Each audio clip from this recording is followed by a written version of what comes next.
Good morning and a very warm welcome. You are watching Janata Television and this is English Bulletin with me, Utsa Bhattrai. The top stories first. Justice Karki opts to stay out of constitutional bench. The move comes after backlash regarding his political affiliation. Bird flu detected in neighbouring India. Government prepares to avert possible outbreak in Nepal. NCP faction led by Oli recommends action against Bhim Rawal, accuses the leader of misusing funds from provincial committee. Pro-Trump mob storms US Capitol, mobsters attempt to overturn election results. And Manchester City to compete against Tottenham for Carabao Cup title, defeat rival United 2-0.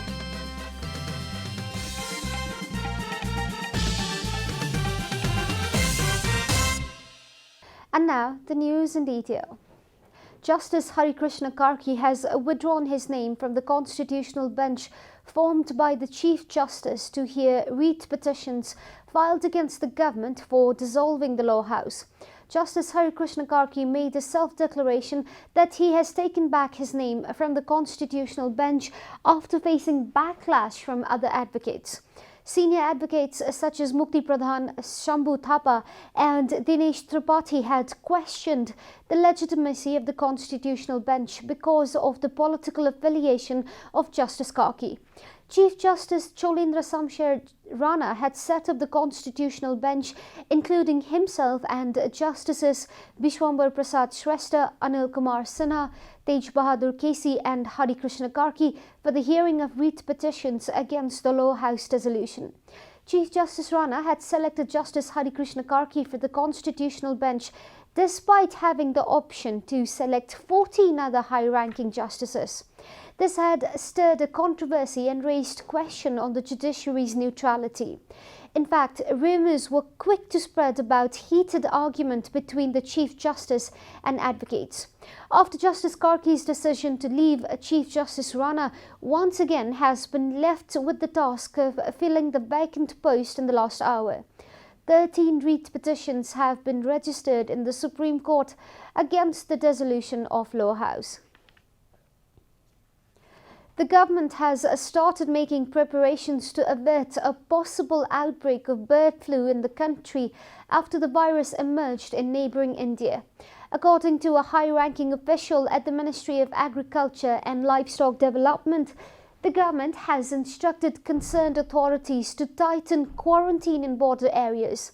Joint Secretary Dr. Bimal Kumar Nirmal, who heads the Livestock Division at the Agriculture Ministry, informed that labs have been ordered to remain standby for tests.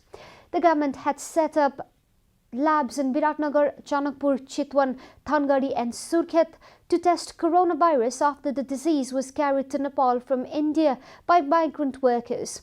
The same labs will now be used to test animals and poultry entering Nepal for possible traces of bird flu.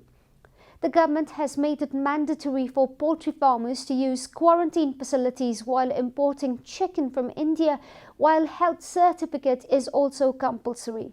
The government has urged the public to report to authorities if they witness death in poultry farms in large numbers. In other news, the faction of Nepal Communist Party led by Prime Minister KP Sharma Oli has recommended action against NCP Sudur Paschim Province in charge Bhim Rawal and 2 other leaders. Rawal represents the dissident faction led by Pushpa Kamal Dahal and Madhav Kumar Nepal. A meeting of the Oli camp in Thangadi has accused Rawal of misusing 3 million from the Sudur Paschim Provincial Committee Fund.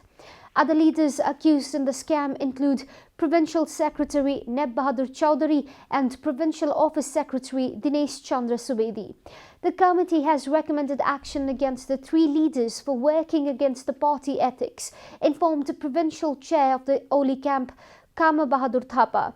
A provincial committee meeting of the Dahal Nepal faction had earlier recommended action against Thapa and 3 others to working against the party ethics. Nepal has improved its ranking among the list of countries affected by coronavirus across the world. Nepal has jumped one position in the list and is now among the top 41 countries affected by the pandemic. The virus has claimed 6 more lives in the country, taking the death toll to 1,899. Meanwhile, the government yesterday confirmed 409 new cases of coronavirus across the country.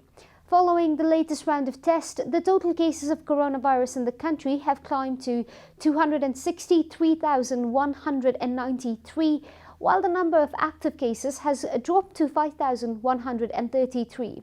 According to the Ministry of Health and Population, altogether 256,161 infected persons have recovered from the disease in the country so far.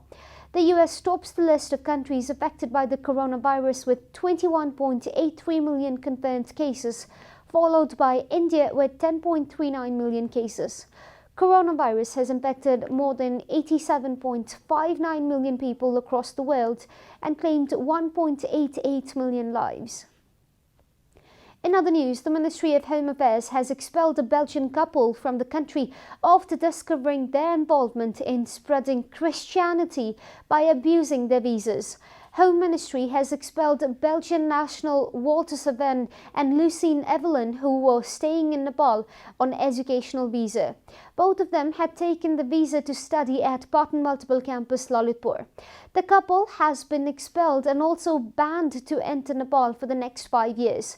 The couple had in fact threatened the immigration officer to drag them into court after the immigration office found evidences of their involvement in spreading Christianity. The immigration then took forward the procedure to expel the couple as the Constitution of Nepal forbids conversions, the immigration office informed. The couple were residing in Poush district for the last 3 years, even though they were on educational visa to study at Patna Multiple Campus. It has been discovered that Walter used to organize different sports programs in Poush and perform direct conversions of the local community. The Department of Immigration has been carrying out more investigations after conversions to Christianity were reported throughout the country. And now, the news from Economic Front.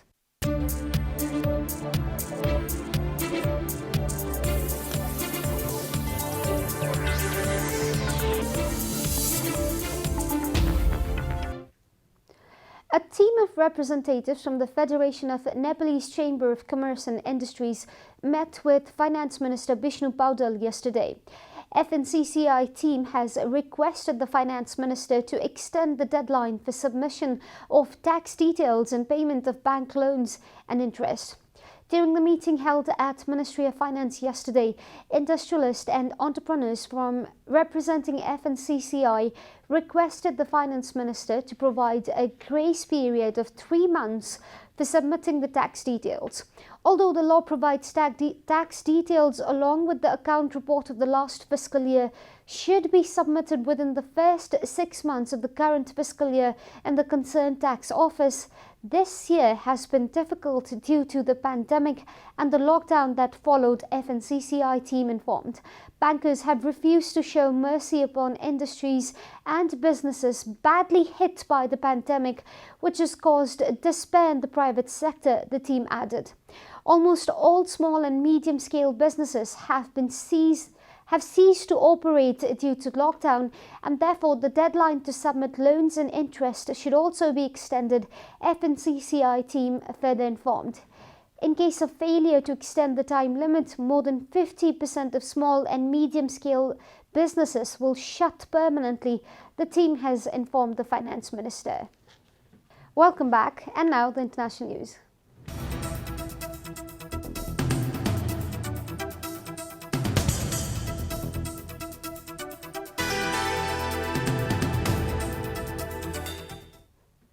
A violent mob loyal to US President Donald Trump stormed the US Capitol on Wednesday and forced lawmakers into hiding, AP reported.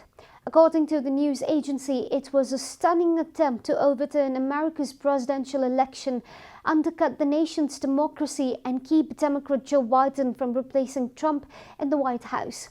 The nation's elected representatives scrambled to the crouch under the desk and donned gas masks while police tried in vain to barricade the building. It was one of the most jarring scenes ever to unfold in a seat of the American political power, AP reported. A woman was shot and killed inside the Capitol, and Washington's mayor instituted an evening curfew in an attempt to contain the violence. The rioters were egged on by Trump, who has spent weeks falsely attacking the integrity of the election and had urged his supporters to descend on Washington on Wednesday to protest Congress's formal approval of Biden's victory. Some Republican lawmakers were in the midst of raising objections to the results on his behalf when the proceedings were abruptly halted by the mob. A British judge on Wednesday denied bail to WikiLeaks founder Julian Assange. According to AP, order demands him to remain in a high-security prison while the courts decide whether he will be sent to the United States to face espionage charges. District Judge Vanessa Brewster said Assange must remain in prison while the courts consider an appeal by US authorities against her decision not to extradite him. The judge said Assange has an incentive to abscond and there is a good chance he would fail to return to court if freed. On Monday, Brewster rejected an American request to send Assange to the US to face spying charges over WikiLeaks' publication of secret military documents a decade ago. She denied extradition on health grounds, saying the 49-year-old Australian was likely to kill himself if held under the harsh US prison conditions. Wednesday's bail ruling means Assange must remain in London's high-security Balmoral prison, where he has been held since he was arrested in April 2019 for skipping bail during a separate legal battle 7 years earlier. You are watching Janata Bulletin, and now the latest from the world of sports.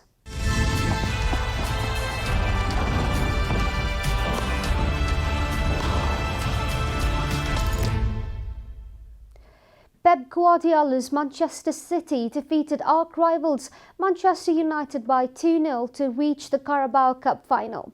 City will now face Jose Mourinho's side Spurs at Wembley on April this year.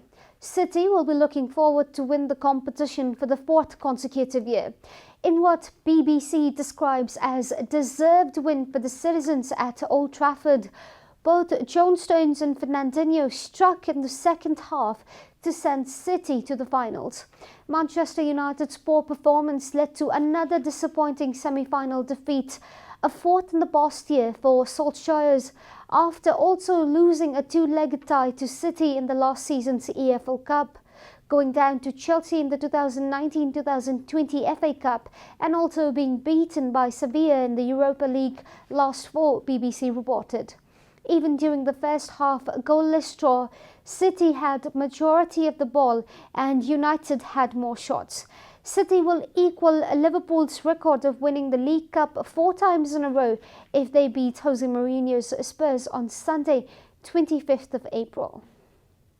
We are at the end of Janata Bulletin, and the headlines once again. Justice Karki opts out to stay off the constitutional bench. The move comes after backlash regarding his political affiliation. Bird flu detected in neighbouring India. Government prepares to avert possible outbreak in Nepal. NCP faction led by Oli recommends action against Bhim Rawal, accuses the leader of misusing funds from provincial committee. Pro-Trump mob storms US Capitol. Mobsters attempt to overturn election results. And Manchester City to compete against Tottenham for Carabao Cup title, defeat rival United 2-0.